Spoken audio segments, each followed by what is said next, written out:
Bonjour à tous, on se retrouve sur l'hippodrome de Vincennes ce mardi pour une nouvelle émission Quintet Flash et c'est au départ du prix du Chénet, ce Quintet Plus avec des chevaux âgés de 7 à 11 ans. C'est la distance de 2850 mètres, la grande piste, 2 échelons de départ, un lot assez creux, ils ne sont que 13 en lice et on peut déjà détacher quand même des bases assez solides avant le coup. On voit tout ça avec mon analyse.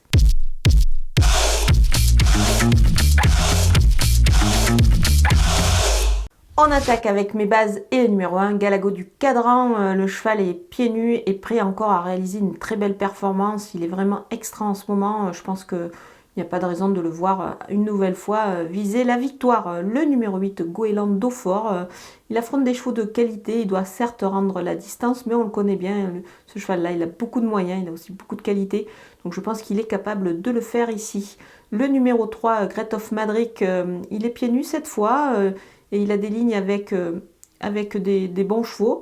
Je pense qu'ici, il peut également viser la victoire et certainement avoir une place dans les 4 premiers. Donc du coup, ça vaut peut-être la peine de, pourquoi pas, le tenter en The Couillon, c'est-à-dire trouver le 4e de la course. Pour cela, vous vous rendez sur le site theturf.fr, vous ouvrez un compte, vous utilisez le code promo FlashTurf qui défile en bas de votre écran et vous bénéficiez ainsi des 250 € de bienvenue. Les opposants avec le numéro 11, 55 Bond, il est à reprendre sur sa récente tentative. Évidemment, il vaut beaucoup mieux que ça, que cette sortie sous la selle où bon, ça s'est peut-être pas passé comme prévu. Moi, je pense qu'il a la pointure d'une telle épreuve. L'engagement est quand même assez favorable. Le numéro 10, Go On Boy, on le reprend également en confiance sur sa récente disqualification. C'était un lot nettement supérieur, évidemment. Je pense qu'ici, il mérite un sérieux crédit. Il peut rendre la distance. Tous les feux sont ouverts. Le numéro 12, Eline, elle aussi, est très bien engagée ici dans cette épreuve. Elle est capable de rivaliser, même avec 25 mètres de désavantage. La jument est vraiment à la pointure, évidemment, d'une épreuve de ce genre. Le numéro 2, Fanfaronneur, pour son retour à Vincennes, il est capable de bien se comporter et de confirmer sa forme actuelle. Donc, évidemment, on le garde aussi dans la sélection. Mon coup de poker, c'est le numéro 13, For You Madrid, qui le cheval est sur la montante depuis son retour en piste. Il lui a fallu quelques courses dans les jambes pour se retrouver à son meilleur niveau. Là, je pense que c'est le cas. L'engagement est bon. Il est pieds nus cette fois, donc attention, il va évidemment viser les premières places. On poursuit avec les Outsiders et le numéro 7, Espoir du Noyer. Il mérite un crédit. Il pourrait pourquoi pas accrocher une petite place ici en cas de défaillance des chevaux en vue.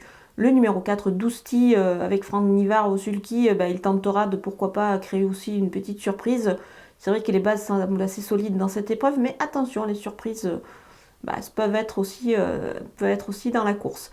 Le numéro 6, Crack Atout, il est en fin de carrière, certes le cheval, mais il est quand même à surveiller, parce que c'est un cheval qui fait preuve quand même d'une belle constance, donc pourquoi pas, également pour une petite cote.